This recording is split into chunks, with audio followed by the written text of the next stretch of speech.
Hai, have a nice day. Ada yang tanya apakah grade aluminium dekat Blender Kitchen. So, kita ada dua saja grade, tak banyak. So, senang untuk anda ingat dan anda faham.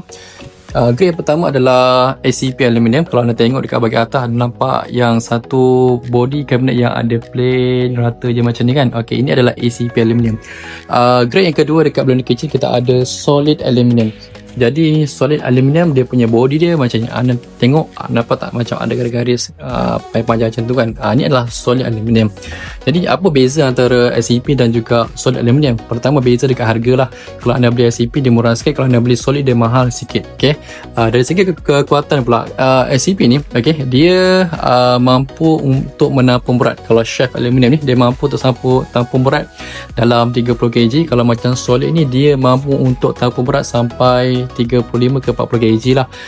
Dan kedua, kalau SCP aluminium ni dia tahan daripada air, tahan pada nanai, sama juga dengan solid, dia tahan air, tahan nanai, cuma dia tampung berat lebih berat daripada SCP aluminium. Contoh kalau macam solid aluminium ni kan, kalau dia punya depth, dia punya width dia, lebar dia 3 kaki macam ni, so kalau letak barang berat dia takkan ada isu bengkok lah, sebab dia boleh support 30 ke 40 kg.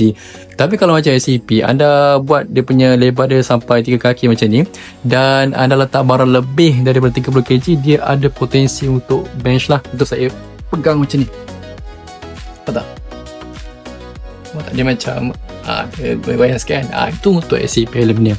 Jadi kalau anda tanya grade aluminium ada berapa, so dekat Blender Kitchen kita sangat straightforward, ada dua saja. Satu lah SCP aluminium, yang kedua adalah solid aluminium. Jadi anda decide lah, anda nak guna SCP boleh, anda nak guna solid pun boleh. Bergantung kepada bajet anda, bergantung kepada anda punya niat.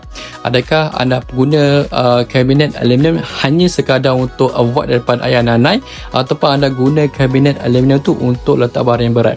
Jadi kalau anda sekadar buat kabinet aluminium untuk letak untuk avoid daripada air, untuk avoid daripada nanai, untuk tahan lama, untuk avoid daripada demam usia, untuk avoid daripada reput, dan cukup kuat untuk letak barang, anda boleh guna SCP. Tapi kalau macam anda letak pinggan yang berat-berat, contoh anda beli satu pinggan tu harga dalam 1000, 2000, anda nak letak memenuhi setiap shaft aluminium ni, maka anda kena guna solid aluminium.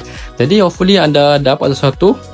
Dan ingat, untuk buat kabinet, make sure gunakan metode aluminium yang tahan daripada air, tahan daripada nanai, tak repot, tak ada mamak usia, tahan lebih daripada 15 ke 20 tahun, dan penggunaan kabinet aluminium dia lebih daripada 20 ke 30 tahun. Jadi ingat, untuk dapatkan kitchen kabinet aluminium, anda boleh kontak saya ataupun mana-mana saja wakil Blender Kitchen yang berdekatan dengan anda. Dan ingat, gunakan kabinet aluminium untuk kitchen anda. Itu sahaja daripada saya. Have a good day. Bye.